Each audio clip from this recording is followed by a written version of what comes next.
YouTube channel محمد عرفان یونس کے نام سے ہے۔ مزید کہانیوں کے لیے اسے سبسکرائب کر دیجیے گا۔ فطرانہ ادا کیجیے اور اپنے مستحق بہن بھائیوں کی مدد کیجیے۔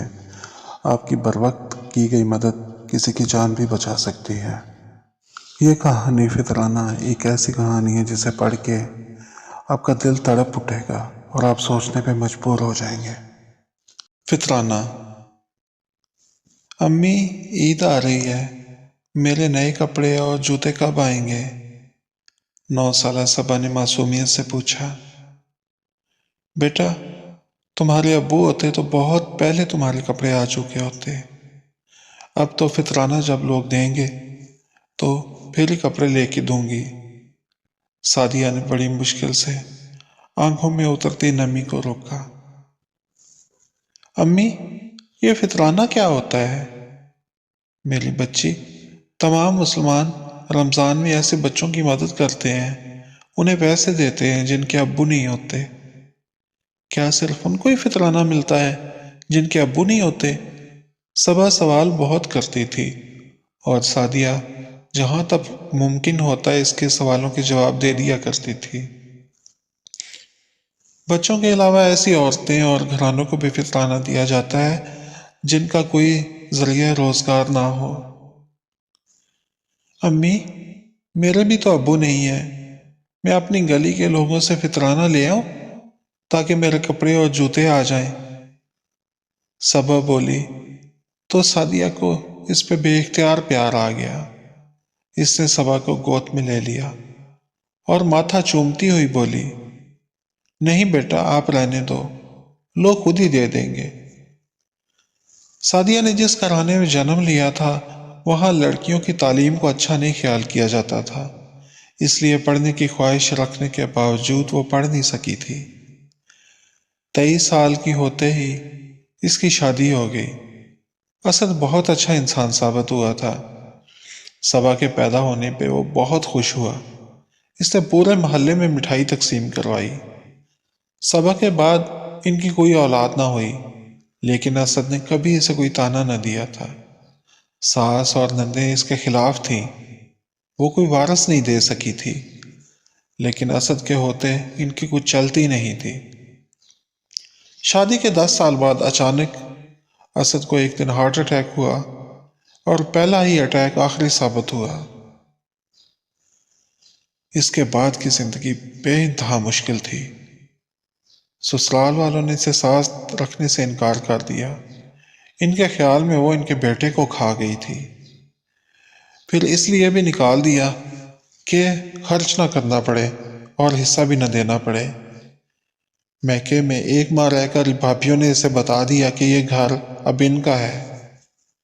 بھائیوں نے بھی آبائی گھر میں حصہ دینے کی کوئی بات نہ کی۔ بیویوں کے نقش قدم پہ چلتے ہوئے وہ بھی بدل چکے تھے۔ والدین کے جانے کے بعد بہن بھائی اکثر اوقات نظریں بدل لیتے ہیں۔ سعدیہ نے ایک کمرے کا چھوٹا سا گھر کرائے پہ لے رکھا تھا اور وہ لوگوں کے کپڑے سلائی کر کے بامشکل گزارا کر رہی تھی۔ لوگوں کو اس کے حالات کا پتہ تھا، اس لیے وقتاً فوقتاً اس کی مدد کرتے رہتے تھے۔ محلے کے کچھ مرد جب ختم کی کوئی چیز، چاول، کھیر وغیرہ دینے آتے تو اسے جن نظروں سے دیکھتے اس کا دل چاہتا کہ ان کے چہرے پہ تھپڑ رسید کر دے، لیکن وہ اکیلی تھی، پھر عورت تھی، اور معاشرہ مردوں کا تھا جہاں صرف مردوں کے ہی قانون چلتے تھے۔ جانتی تھی کہ اکیلی عورت ان ہوس پرست مردوں کے لیے لوٹ کا مال ہوتی ہے۔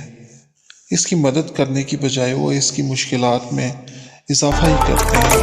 اب کوئی دروازے پہ آتا تو وہ سبق بھی بھیج دیتی تھی۔ وقت گزر تو رہا تھا لیکن مہنگائی اتنی زیادہ تھی کہ زندگی بہت مشکل ہو چکی تھی۔ سعدیہ پریشان ہی رہتی تھی۔ اکثر سوچتی کاش وہ کچھ پڑھی لکھی ہوتی تو کسی اسکول میں جاب کر لیتی یا بچوں کو گھر میں ٹیوشن ہی پڑھا دیا کرتی۔ اسی لیے اب وہ سبق کو پڑھا رہی تھی۔ سعدیہ کو بے اختیار ہونا آ گیا، رخساروں پہ آنسو بہنے لگے۔ اس نے جلدی سے آنسو صاف کر لیے کہ کہیں صبا نہ دیکھ لے، پھر اس کے سوالوں کے جواب وہ نہ دے سکے گی۔ صبا کھیلنے گئی تھی اور کافی دیر سے لوٹی نہیں تھی۔ گلی میں گھر کے پاس ہی وہ کھیلتی تھی۔ سعدیہ تھوڑی تھوڑی دیر بعد دروازے سے اسے دیکھتی رہتی تھی، لیکن اب وہ گلی میں نہیں تھی۔ سعدیہ نے برقع پہنا اور آس پڑوس میں پوچھا، وہ کہیں نہیں تھی۔ محلے کے کچھ لوگ بھی صبا کو ڈھونڈتے رہے، لیکن صبا کا کچھ پتہ نہ تھا۔ سعدیہ رو رہی تھی، صبا پتہ نہیں کہاں ہوگی۔ مسجد میں اعلان بھی کروایا گیا، لیکن صبا نہ ملی۔ سعدیہ کا دل بیٹھا جا رہا تھا۔ وہ رات قیامت کی رات تھی۔ صبا کی گڑیا سینے سے لگا کے وہ رو پڑی، میری بچی کہاں ہوگی؟ آئے دن چھوٹی بچیوں سے زیادتی اور قتل کے واقعات وہ سنتی رہتی تھی اور کام چایا کرتی تھی۔ کیسا زمانہ تھا کہ لوگوں کی انسانیت مر چکی تھی، درندے بن چکے تھے، بلکہ ایسا تو درندے بھی نہیں کرتے تھے جیسا درندہ صرف انسان۔ اگر میری صبا کسی ایسے ہی درندے کے ہاتھ لگ چکی ہوئی تو اس سے آگے وہ سوچ ہی نہ سکی۔ دل بند ہو رہا تھا، دل کر رہا تھا کہ وہ گھر سے باہر نکل جائے اور صبا کو ڈھونڈے، لیکن اسے اندھیرے سے بہت ڈر لگتا تھا۔ اس نے بھائیوں کو بھی فون کیا، لیکن ان میں سے کوئی نہ آیا۔ انہیں اس کی کوئی پرواہ نہ تھی۔ صبا تو پھر اس کی بیٹی تھی۔ صبا کے چھوٹے چھوٹے سے جوتے دیکھ کر اس کی ہچکی بن گئی۔ وہ جوتے صبا کو بہت پسند تھے، انہیں وہ بہت سنبھال کے رکھتی تھی اور کبھی کبھی پہنتی تھی۔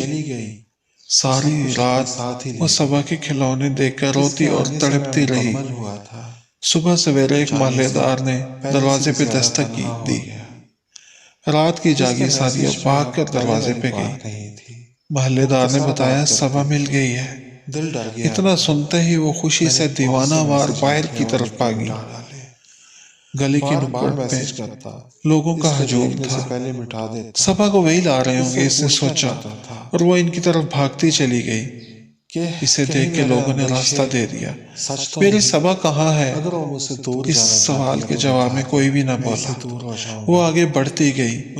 صبا مل گئی تھی، کچرے کے ڈھیر پہ مسلی ہوئی کلی کی مانند مردہ پڑی صبا کی پتھرائی آنکھیں ماں کا انتظار کر رہی تھی، اور اس کے ہاتھ میں فطرانے کے پیسے دبے ہوئے تھے۔ دل جو اس امید پہ ٹکا ہے کہ شاید میرے سمجھنے میں غلطی ہوئی۔